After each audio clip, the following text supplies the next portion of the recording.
Welcome to Afribiz Talk, where we open the doors of doing business and investing in Africa. Afribiz Talk is part of the Afribiz and Global Biz Concierge brand families, which span the globe.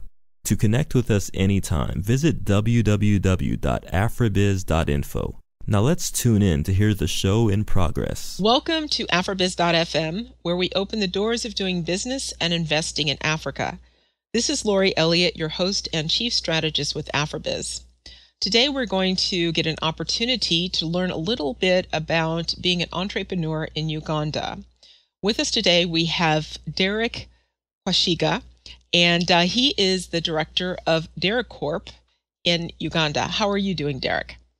I'm doing fine, Lori. How are you? I'm doing fantastic. So can you first, give us a little bit of background about the company before we actually start trying to get all of your IP from you in this interview? Sure. Okay. A quick background. We are a food processing company based in Kampala, Uganda. We started business, we were established late 2008 with the Uganda company registry here. Basically we take locally grown fruits and vegetables, process them into finished products, sell them on the retail market. I guess that's it in a nutshell. Okay, and all of us can appreciate that because we all eat food, so it's not a difficult thing to explain. Okay, so when we look at Uganda, can you describe the market space? The food market or agriculture or the processing. What is it like in Uganda? What are some of the things going on? Okay. Basically, one of the main factors that led me to start the company was actually the abundance of agriculture here. The potential to grow fruits and vegetables is incredible, but it seemed to me that there wasn't any outlet for the farmers who are growing these crops. So market-wise, there is an untapped amount of natural resources, but we just need to refine them, to process them, to turn them into finished products. So that's what our company is trying to do. Right now, the markets that I'm in, basically, the majority of them are imports, are products that are imported from outside of the country. And it just seemed kind of weird to me that you would have so many natural resources, but then start importing products like fruit juice, things like that from outside when you could, just make it within your own country. So I think, that's the market kind of, and the opportunities that we're facing as well. Okay. So basically, what you're saying is that you're not actually, at this point, processing food for export. You're actually just serving the demand of the local markets, essentially. Right. At the moment, we're the products that we process are sold on the local market, but we're starting to transition into export products as well. But that's still a little while away. We haven't actually started that part yet. Right now, we're in the local market. Okay, but and really the reason I asked that question is to say that there's local demand so that it allows you, it gives you the base for profitable business. That's what I was trying to stress.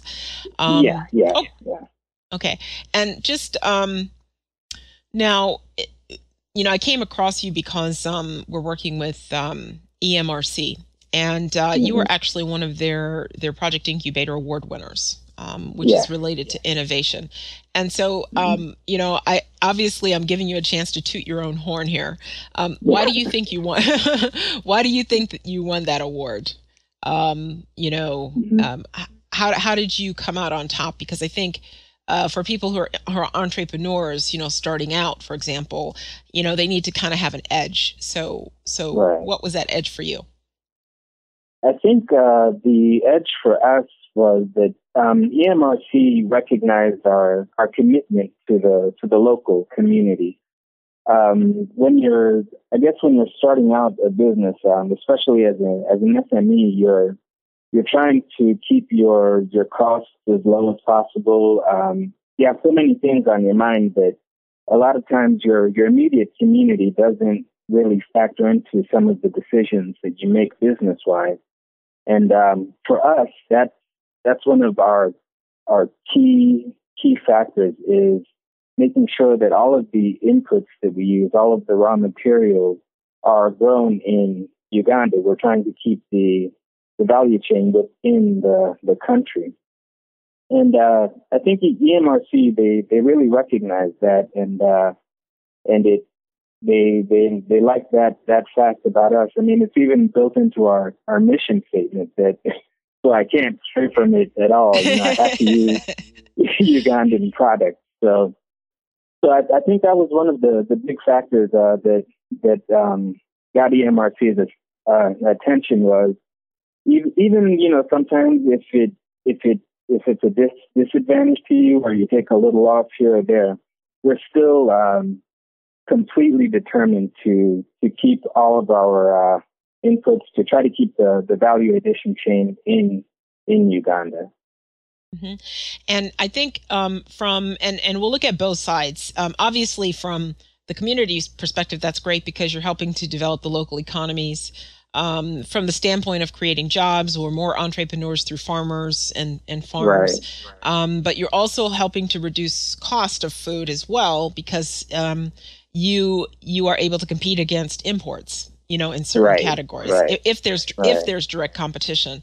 But but for you, what benefit do you actually get out of having, because I think all of us, to be successful in business in Africa, you really have to think about the community. You can't avoid it. Mm-hmm. It's not something that you can not do, even though some people still try to do that. But essentially, what benefit are you receiving though from that mission or that mandate that you've committed to? Well, obviously, like you mentioned, some of the direct benefits. Well, business-wise, a lot of my overhead costs are a lot lower. Since I'm not importing a lot of raw materials from outside. Everything is homegrown. It helps lower like cost of production, things like that on the business end. But then also there's just a general feeling. I think that it also improves morale of the employees to know that they're working for, despite my accent, that they're working for someone who has Ugandan interests in mind, who takes that at heart. That I'm not going to abandon them for a better deal down the road. That we're basically in this together. So there's a real sense of camaraderie, of solidarity there as well. And also it feels, me personally, I have to say that there's a certain pride that you take in showing people a different way of doing things to kind of prove to them that some of the products that they go out and buy in the supermarket can be made here just because it has a made in Uganda label on it doesn't mean that it's of inferior quality. We can do something world class here at home. So yeah, there are lots of benefits you can take from it. Well, and I think I'm just going to reiterate a few things. I'm thinking, from the standpoint of all of the the things that you've been saying is that it's key. One, you're getting employee motivation. That's very important in business, right? Having people being loyalty. And this is kind of a sideline question, and because I've been speaking to other people, and people in some parts of Africa, they say there's a challenge to get people who are reliable. Now, this is not a stereotype of Africa, but just from a cultural perspective, there's a difference.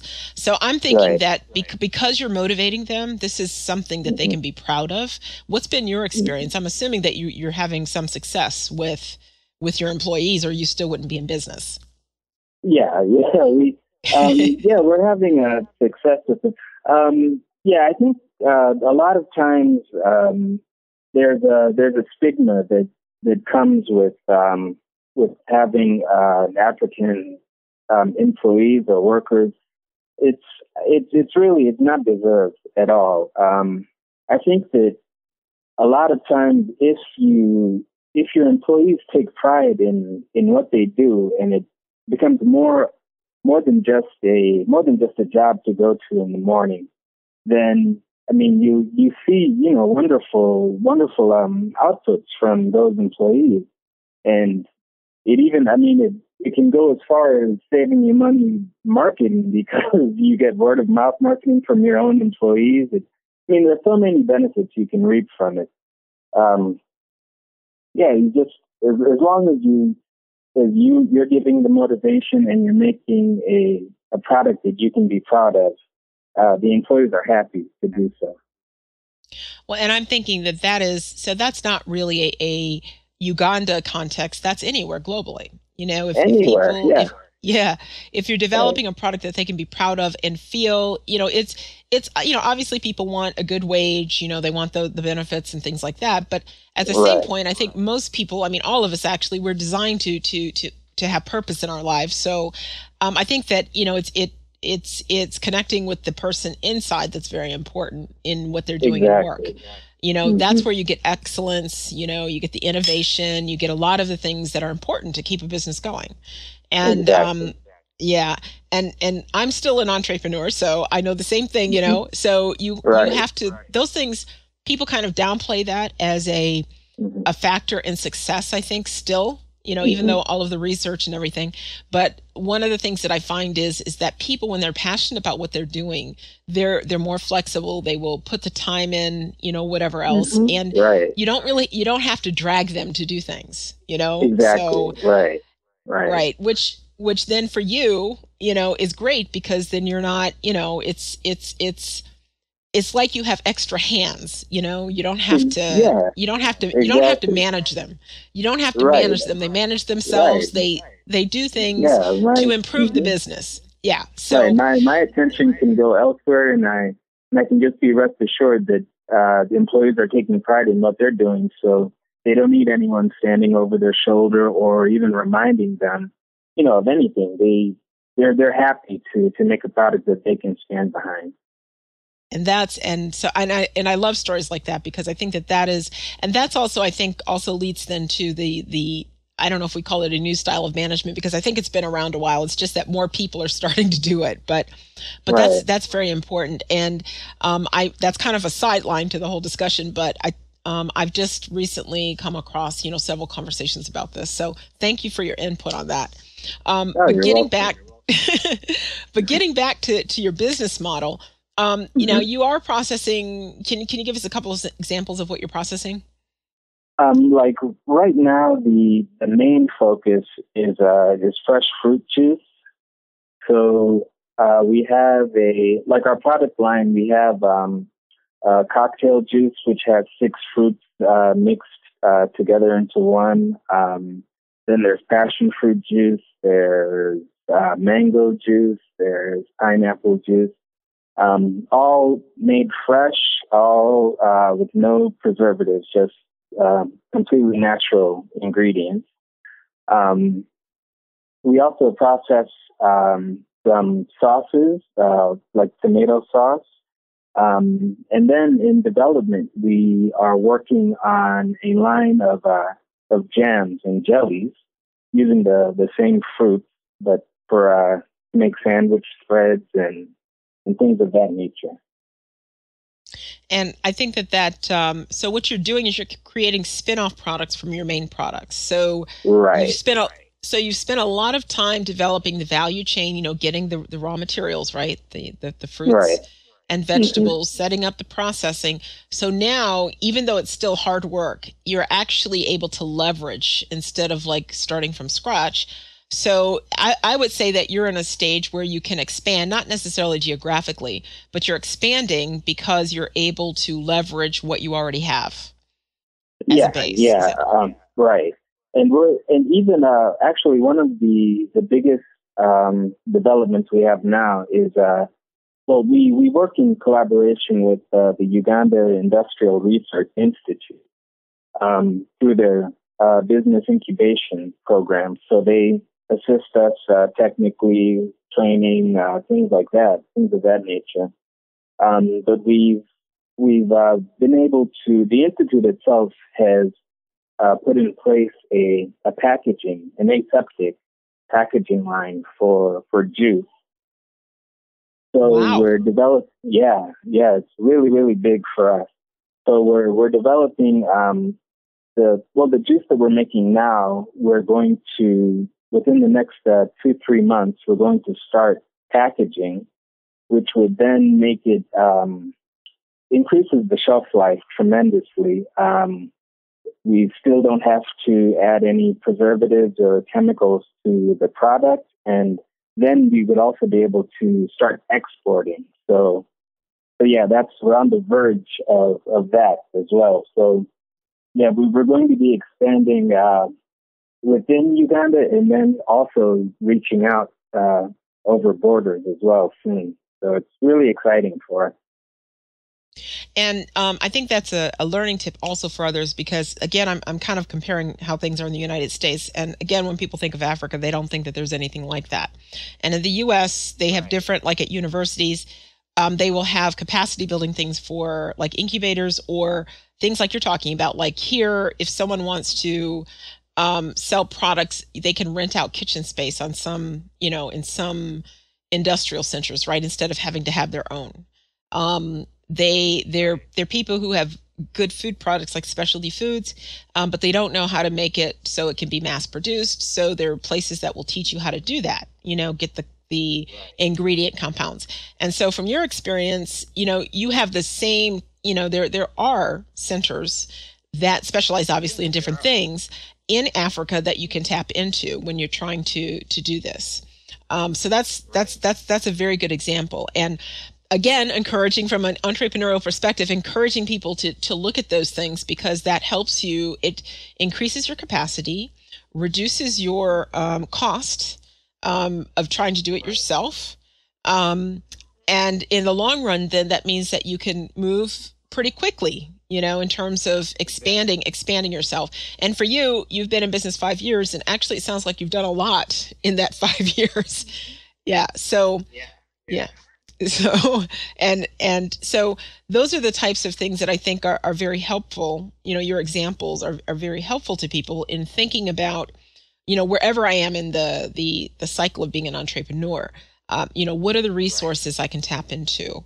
How can I take what I already have, and, build something else, leverage that, and expand. Right. So, you've provided some excellent examples. Now, we haven't even talked about any of the challenges, though.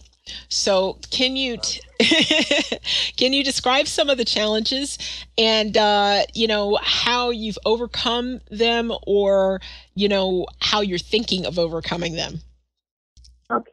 Well, as we were starting off, I think some of the most direct challenges you're faced with are financial, of course. That one, well, actually, between the financial challenges and just trying to enter a new market can be difficult, and almost overwhelming if you let it.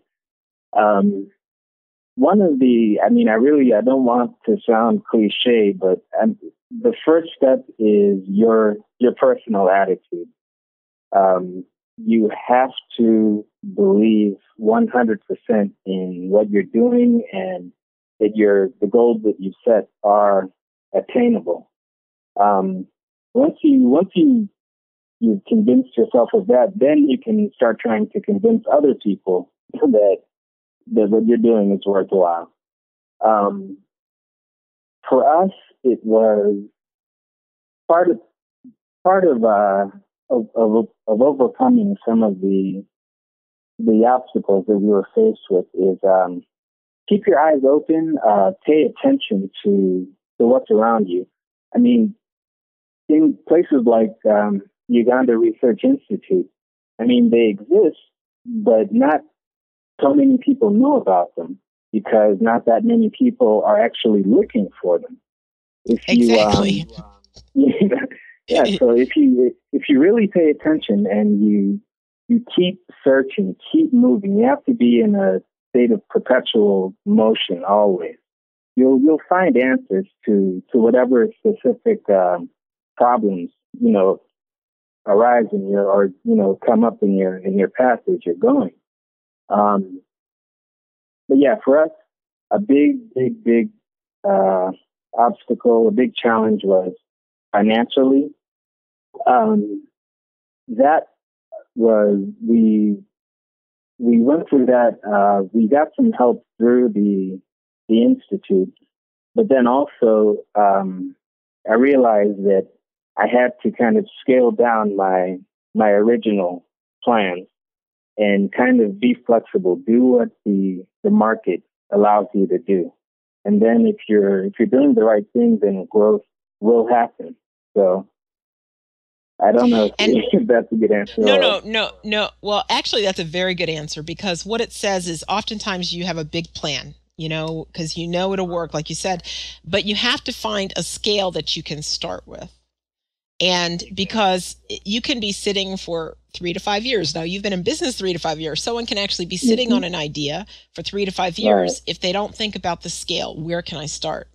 And I think, again, people think by just putting a business plan together, that you'll get funding. Well, startups don't get that, okay? Because people generally don't have collateral. If you have collateral, then you can get, it's more like a personal loan. It's against your house, against your car, it's against something. Exactly. And that's one of the things that I ran into. It was I went around looking for loans, and the interest rates here are so high, and the amount of collateral that they're looking for it's difficult to get a loan if you don't have a lot of money to begin with. But then if you have a lot of money to begin with, you don't really need a loan. Want to do it. Right, exactly. Right. Well, and why I like that is, again, we really stress that, the best thing you can do is get out the door. Because once you prove that it's working, it does grow. It doesn't have to be huge, It just has to be successful at whatever stage. Now, success doesn't mean that you don't have failures, but you're actually able to reinvent it into a successful model. And once you hit that, then you start getting people who say, oh, this person, first of all, you're committed, right? You're committed, you've gone through all of this. So, and sometimes people, that's all they want to see. They want to see, is this person, are they just talking about an idea, or, are they actually going to do something with it, And so the first stages of a startup entrepreneur, and from what I'm hearing from you, from my own experience, is really, you just have to go do it. You have to, and you have to continually figure out how you can get it done. Now, when you were talking about scaling back, did you actually have to kind of reinvent how you were going to do it, like at an operational level? You probably had a plan, right, that you thought would work, right? And you did scale it back. But did you have to kind of be innovative in that process in order to get out the door?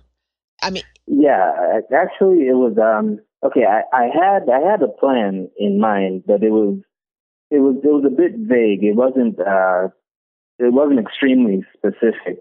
And then as I was talking to consultants, to advisors, I realized that the ideas that I had I was thinking maybe 2-3 years down the line. And what would be available to me, a good starting point, would be if I scaled back. So everything from, operational to to marketing strategies, to everything had to be scaled back to take advantage of what was actually available to me. So yeah, it was on all fronts. Okay. Yeah. And again, just reiterating, so what you did is you scaled back, but what you did look at is what you had available, not what you did not have available. Right. Very important thing. So you Very built, important. even though now you didn't necessarily change your business model, but in terms from an operational level, you look at, okay, what do I have? What do I have access to so that I can actually do something? Okay. Right. And that's a mindset thing also, it's different sometimes. And when you do a business plan, you don't necessarily think that way. It's kind of the opposite. But when you actually have to go to implement as an entrepreneur, you have to think differently, because you're not going to, I tell people, you may have a great idea, you may have a great business plan, but investors are not, unless you just have someone who just really likes you or something, they're just not, they're not going to invest in something that, is a good idea on paper, so. Exactly, right. Unless you, if you have a history, that you've executed successfully in other businesses, you have a better chance. But, when you're starting out small, oftentimes you don't have that luxury. So, and then you'll find that your history, your track record actually becomes your collateral. It becomes what investors look at and say, okay, this is worthwhile. Yeah. And it's not social capital. I don't know what I guess it's intellectual capital in a way. Because you've proven, because it's not, what I'm saying is it's not like hard currency, capital or physical assets, but it's a softer asset, but it's still, it's actually quite powerful. Often even more than money, because if you're proving that you put something from zero when you had nothing, right? Then people can believe that you can take something when they invest it and make something happen. So yeah, definitely. Well, your experiences are really, this is a good discussion, again, for startup entrepreneurs, because this is a process that all of us have to go through. I don't, again, unless you're just maybe from a wealthy family, or something, and you could just put money into stuff. But no, not at all. Right. All of us, so, and to be truthful, most of the time, people who have all that money necessarily, they make great entrepreneurs too. They're just coming from a different perspective, but I'm coming from the other end. So, anyhow, so in closing, again, one of the things with, the things that you've been talking about is that you've obviously created partnerships, sought help, whatever else. And, and so, with EMRC, obviously you won their innovation award, but how have you been able to leverage a relationship like that? Where you had a platform, you won an award which gives you like media, public attention, and I think that there was a small an award, physical award. How do when an SME or an entrepreneur actually gets to that level, how would you suggest that they leverage that opportunity? It's not just about the fact that you get a cash award. Really, it's also about other things. Well, actually, I remember I was telling somebody about a year after we won the award, that the cash award was wonderful. Trust me, it did wonders for us. But just the association, it was more valuable to say that you're an EMRC Project Incubator Award winner than the $15,000 was, because that for us, I remember 2009, we were still a very young company and didn't have that much of a track record, and to show people the actual trophy, and they could go online and look us up. The association kind of gave our company an instant credibility that would have taken years to develop. And then there's that. Then also the event itself was wonderful. It was one of the first forums of its kind that I had ever been to. And just to have so many people that are in the business field, in the financial field, and I mean, in so many different aspects of what I'm trying to do. To be able to talk to them in close quarters was a wonderful thing. It really gave us a lot of confidence. You're able to see somebody's reaction to your ideas, and when somebody gives you a positive reaction, it just fuels you even more to you start believing in it. And yeah, it was wonderful. But the association with EMRC really gives you a lot of credibility to somebody who maybe has never heard of your company, or that you're trying to talk to about what the ideas that you're trying to implement. Mm-hmm.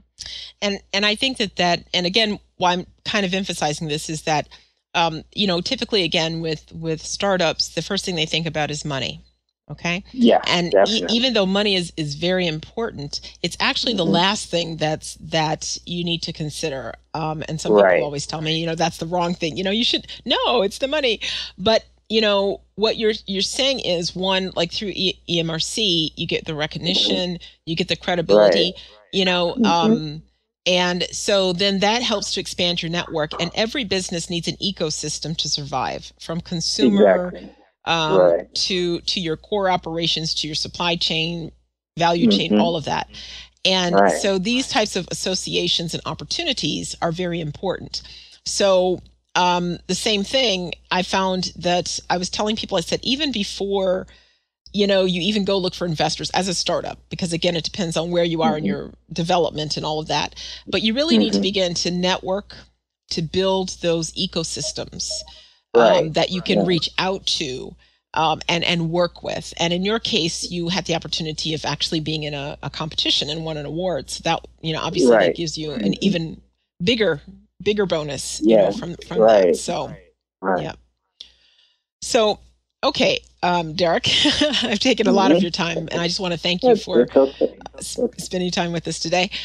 In closing, what would you like to say to the audience? Any last tips or insights? Well, I guess if anyone is looking into entering the business world, looking to be an entrepreneur, first of all, make sure that you're 100% invested in the idea that you have. Believe within yourself that it is possible to achieve first and foremost. And then after that, you have to be creative. You're going to run into all kinds of obstacles, all kinds of challenges that you would have never even seen coming. But if you're creative and you still have the drive, then you're able to go through them. And yeah, anything is possible. Don't just assume that things aren't possible. If you look, if you stay in a perpetual state of motion, keep moving, you'll find there's a lot out there. I guess that's it.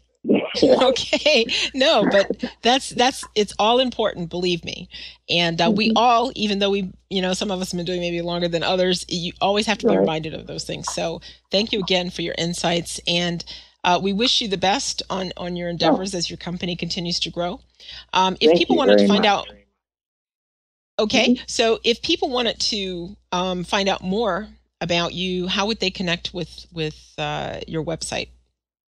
They can find us at www.derekcorp.com. That's DEREKORP.com.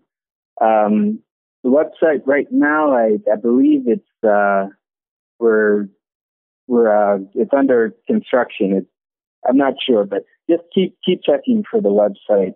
It'll have all of the current information. I'm also on Bid Network. You can look up my name, DEREKKWESIGA, and EMRC's website as well. Since one of the great perks is they talk about me since winning. He won the award. You can find out information about us from there.